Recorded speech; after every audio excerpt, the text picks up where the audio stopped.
तुम्ही कधी ऐकलंय का हो?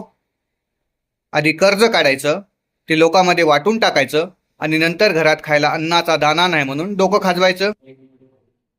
जगाच्या पाठीवर कोणत्याही घरात, कोणत्याही व्यवसायात असं अर्थशास्त्र नसतं.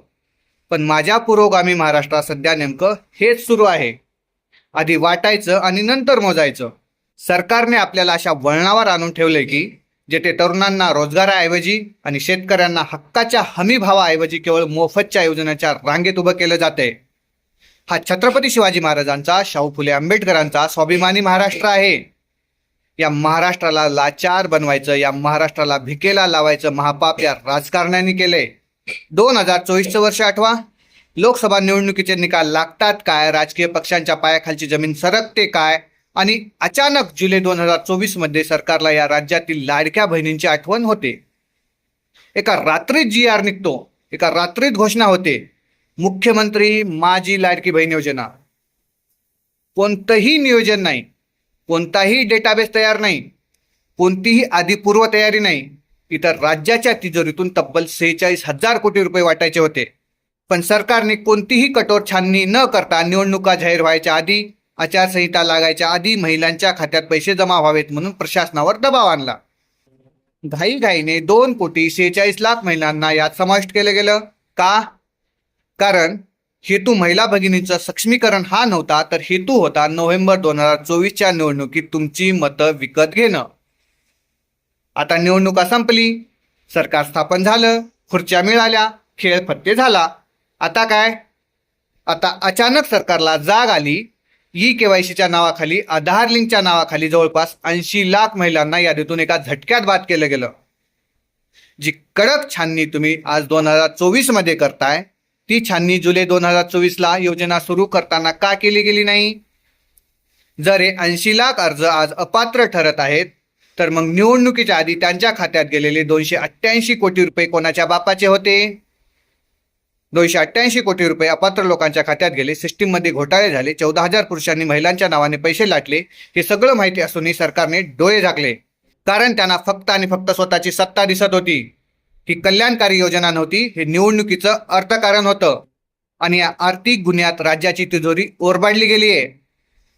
अर्थतज्ञ ओरडून सांगत होते, बँकाचे गव्हर्नर्स चेतावणी देत होते की बाबांनो, राज्याची तिजोरी आधीच 8 लाख कोटीच्या कर्जाखाली दबली आहे. पण सत्तेच्या नशेत अंध झालेल्या राजकारण्यांनी कोणाचं ऐकलं नाही.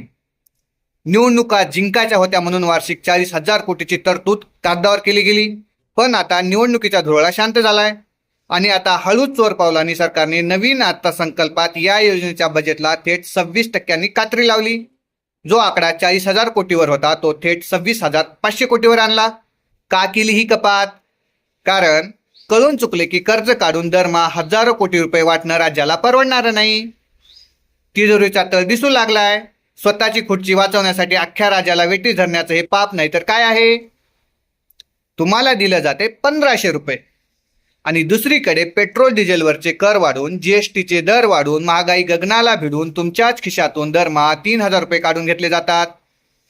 हा डाव्या हाताने देऊन उजव्या हाताने खिस्सा कापण्याचा धंदा सुरू आहे. आज महाराष्ट्रात जन्माला येणाऱ्या प्रत्येक निष्पाप बाळाच्या डोक्यावर जन्मतः हजारो रुपयाचं कर्ज हे सरकार लिहून ठेवतंय. हे कर्ज कोण फेडणार?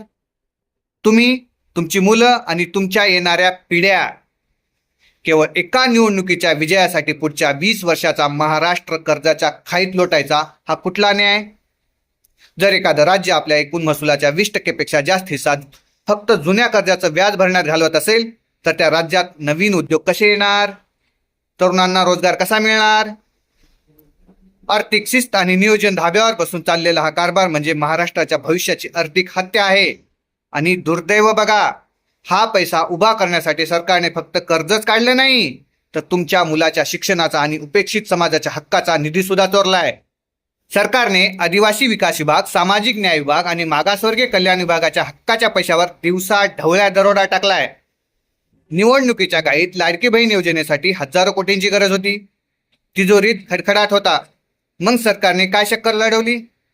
आदिवासी विकास विभागाच्या बजेटमधून, सामाजिक न्याय विभागाच्या बजेटमधून आणि इतर मागासवर्गीय OBC कल्याण विभागाच्या बजेटमधून हजारो कोटीचा निधी विशेष बाब म्हणून लाडकी बहीण योजनेकडे वळवण्यात आला.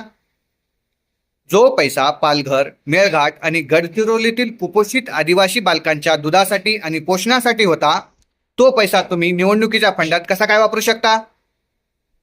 जो पैसा दलित, वंचित आणि बहुजन समाजातील विद्यार्थ्याच्या स्कॉलरशिपसाठी होता, त्यांच्या हॉस्टेलच्या जेवणासाठी आणि दुरुस्तीसाठी होता, तो निधी वळवताना तुमच्या हाताला कंपन कसं सुटलं नाही? एका बहिणीला 1500 रुपये द्यायचे आणि दुसरीकडे त्याच बहिणीच्या मुलाच्या शिक्षणाचा आणि आरोग्याचा गळा आवळायचा, हा तुमचा कोणता सामाजिक न्याय आहे? हा सरळ सरळ गरिबाच्या हक्कावर मारलेला दरोडा आहे. स्वतःची सत्ता टिकवण्यासाठी आदिवासी आणि दलितांच्या विकासाला 20 वर्षे मागे ढकलण्याचं महापाप या राजकारण्यांनी केले. ज्या योजनांमुळे या समाजाचा कायमस्वरूपी विकास झाला असता, त्या योजनांचा निधी तात्पुरत्या निवडणुकीच्या लाचेसाठी उडवला गेला. आशा करतो की माझं म्हणणं तुम्हाला समजलं असेल.